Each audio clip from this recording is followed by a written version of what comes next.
marka la kulan wacan wanaagsan daawadayaal soo labasho wanaagsan waa 25 May sanadka 2020 maalmo markaas isleena ku beegan 3 Shawaal 1441 ku soo dhawaada warkii oo dhan madaxweyne ku-xigeenka koowaad ee dowlad goboleedka Jubbaland Mudane Maxamuud Sayid Aadan iyo xildhibaan Cabdirashiid Maxamed Xidig ayaa si adag uga falceliyay hadal dhawaan ka soo yeeray wakiilka midowga Afrika Soomaaliya u qaabilsan ninka lagu magacaabo Francisco Montera warbixin arrimahaas la xiriirtay waxa eegay wariyahayaga Maxamed Xasan Xis. In Jubaland, we take note of the recent developments that saw the Jubaland leader and Ogaden opposition figures. Jubaland waxaan ka taxadaraynaa wixii horumar ah ee dhawaantan dhacay kaasoo ahaa in hogaamiyaha Jubaland iyo mucaaradka ogaadeen ay gaaraan heshiis horseedaya is-aqoonsi iyo wada noolaasho. kani waa wakiilka midowga Afrika ee Soomaaliya Ambassador Francisco Montera oo shirkii golaha amniga qaramada midoobay oo toddobaadkii hore ku dhacay hab maqal iyo muuqaal ah oo uu kaga hadlayay arrimo kala duwan waxaana ugu weynaa heshiiskii dowlad goboleedka Jubbaland iyo golihii isbedel doonka ee ka dhacay magaalada Nairobi waxa uu sheegay in heshiiskaasi uu dhaxeeyay hal beel taas oo ah markii ugu horeysay ee mid ka mid ah beelaha Soomaaliyeed laga hadlo shirka golaha amniga ee qaramada midoobay madaxweyne ku-xigeenka dowlad goboleedka Jubbaland Mudane Maxamuud Sayid Aadan oo maanta saxaafadda la hadlay ayaa nasiib darro ku tilmaamay in wakiilka midowga Afrika uu ku milmay arrimaha gudaha Soomaaliya isagoo si gaar ah u magac dhabay beel Soomaaliyeed isagoo sida uu hadalka u dhigayna aanay ahayn mid sax ah wuxuu sheegay madaxweyne ku-xigeenku in heshiiska dowlad goboleedka Jubbaland iyo golaha isbedel doonku yahay mid siyaasi ah oo dhinacyo kala fikir duwan ay ku dhameynayeen kala aragti duwanaanshaha u dhaxeeyay isla markaana aanay ku lug lahayn qabaa'ilada Soomaaliyeed jawaabtiyada marka waxa weeye arintaasu midowga Afrika magaciisa ku hadlayo wakiilka ma qabato in arrimaha gudaha ee Soomaaliya ka hadlo dowlad goboleedka Jubbaland doorasho qabatay doorashadii tabasha ka dhalatay waxa loo howlgalay wax kasta oo tabasho doorashadaas ka dhashay si dib u heshiisiina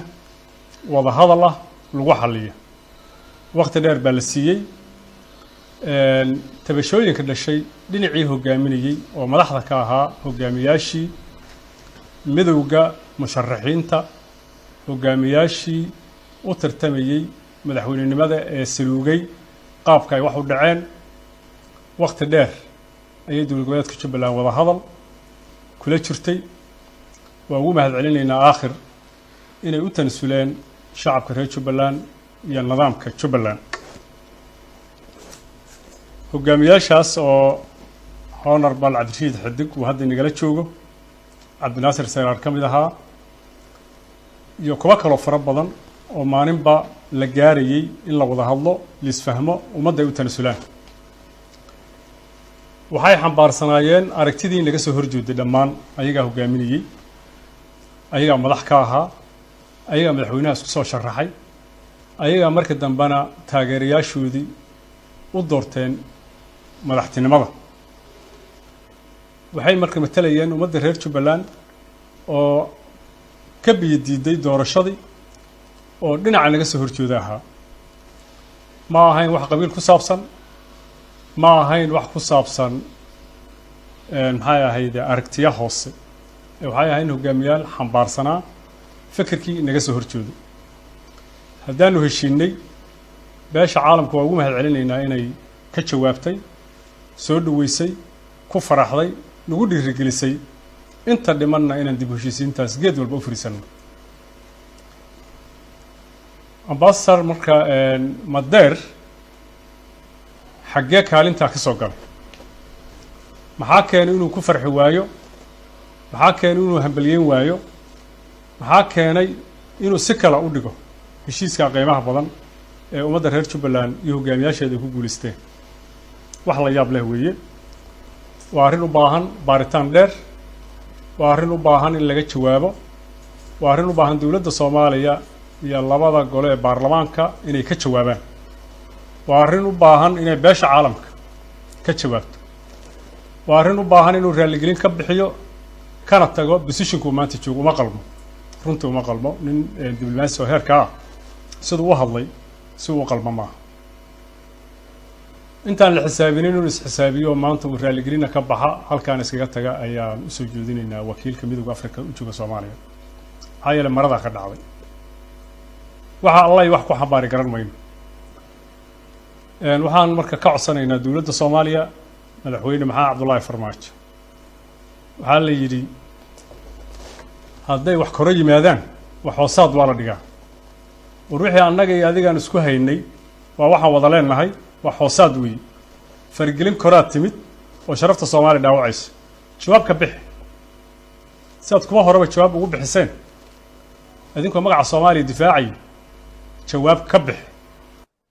dhinaca kale xildhibaan Cabdirashiid Maxamed Xidig oo dhankiisa arrinkan ka hadlay ayaa sheegay in falka uu ku kacay ambaasador Madeera uu yahay mid ka baxsan anshaxa midowga Afrika isla markaana si meeqaamkii midowgu u soo noqdo ay baaritaan ku sameeyaan arrinkan isla markaana ay tallaabada ku habboon ka qaadaan waxa uu intaas ku daray xildhibaanku in ay gal dacwadeed ka furi doonaan meelo kala duwan si maxkamad ay ula tiigsadaan ambaasador Madeera oo furay jid cusub oo lagu bartilmaameedsanayo mid ka mid ah beelaha Soomaaliyeed waxaana dhammaan dadka beeshan ka soo jeeda uu ugu baaqay in arrinkaas ay u istaagaan ninka u qaabilsan African Union Soomaaliya xadgudubka uu sameeyay ma aha mid la aqbali karo waa markii koowaad ee United Nationska Security Council laga sheego qabiilada Soomaaliyeed ka mid ah magaciisa communitygaas meel kastoo ay joogaan waa community Soomaaliyeed waa lagu xadgudbay waana albaab ay doonayaan inay furtaan dadka doonaya Soomaaliya inay ka macaashaan ee ajaanibta sidaas darteed ummadda Soomaaliyeed political partieska dawladda Soomaaliya baarlamaanka iyo cid kasta waxaan u soo jeedinaynaa hawshaas in tallaabada ku habboon laga qaado ma aha luqad lagaga hadlo United Nationska ama Security Councilka in qabiilada qaarkood halkaas lagu soo sheego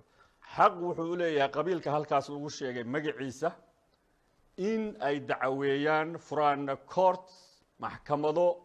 ay ku soo gareynayaan cidda hawshaas ka dambeysay gaar ahaan African Union Mission oo Soomaaliya AU in loo isticmaalo arrimaha siyaasadda Soomaaliya la saftaan siyaasada gaar ah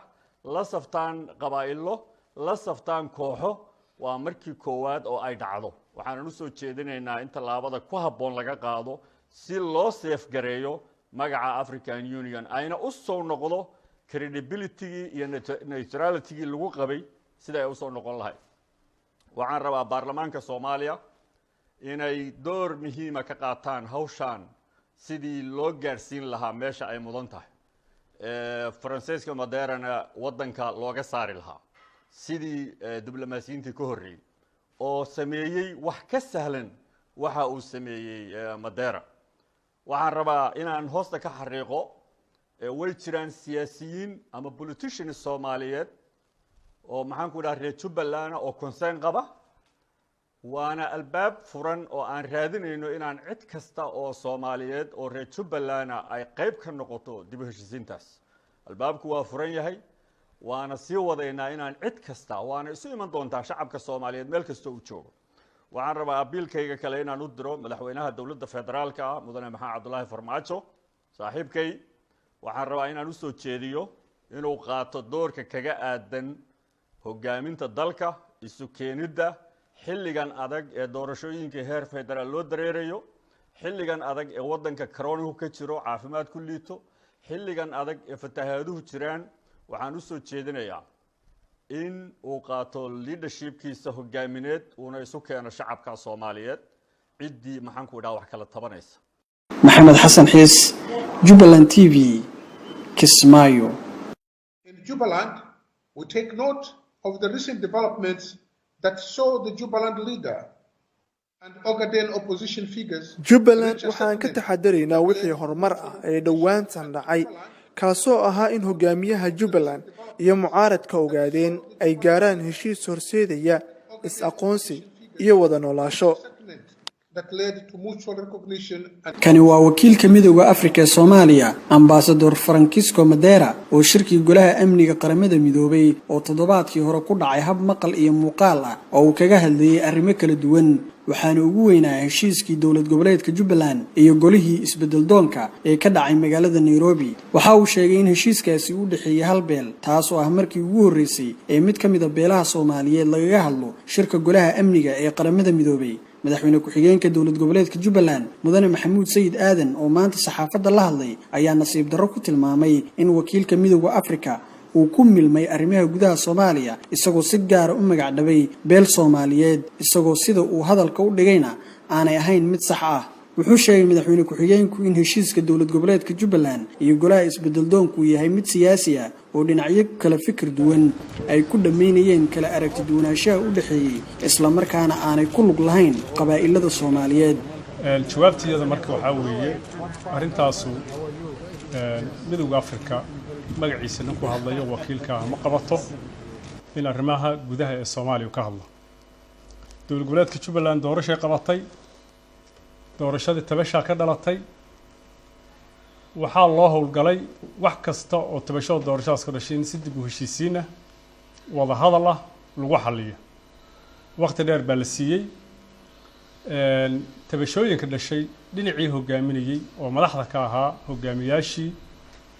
midowga musharaxiinta hogaamiyaashii u tartamayay madaxweynenimada ee saluugay qaabka ay wax u dhaceen waqti dheer ayay dawlad goboleedka Jubbaland wada hadal kula jirtay waa ugu mahad celinaynaa aakhir inay u tanasuleen shacabka reer Jubbaland iyo nidaamka Jubbaland hogaamiyaashaas oo Honorable Cabdirashiid Xidig uu hadda nagala joogo Cabdinaasir Sayraar ka mid ahaa iyo kuwa kale fara badan oo maalinba la gaarayay in la wada hadlo lisfahmo ummadda ay u tanasulaan waxay xambaarsanaayeen aragtidii naga soo horjeeday dhammaan ayaga hogaaminayay ayaga madax ka ahaa ayaga madaxweynaha isku soo sharaxay ayaga markii dambana taageerayaashoodii u doorteen madaxtinimada waxay marka matalayeen ummadda reer Jubbaland oo ka biyadiiday doorashadii oo dhinaca naga soo horjeeda ahaa ma ahayn wax qabiil ku saabsan ma ahayn wax ku saabsan maxay ahayd aragtiya hoose waxay ahayn hogaamiyaal xambaarsanaa fikirkii naga soo horjeedo haddaanu heshiinay beesha caalamka waa ugu mahad celinaynaa inay ka jawaabtay soo dhaweysay ku faraxday nagu dhiirigelisay inta dhimanna inaan dib u heshiisiintaas geed walba u fariisano Ambassador marka Madeer xaggee kaalinta ka soo galay maxaa keenay inuu ku farxi waayo maxaa keenay inuu hambaliyeyn waayo maxaa keenay inuu si kala u dhigo heshiiska qiimaha badan ee ummadda reer Jubbaland iyo hogaamiyaasheeda ku guuleysteen wax la yaab leh weeye waa arrin u baahan baaritaan dheer waa arrin u baahan in laga jawaabo waa arrin u baahan dawladda Soomaaliya iyo labada gole ee baarlamaanka inay ka jawaabaan waa arrin u baahan inay beesha caalamka ka jawaabto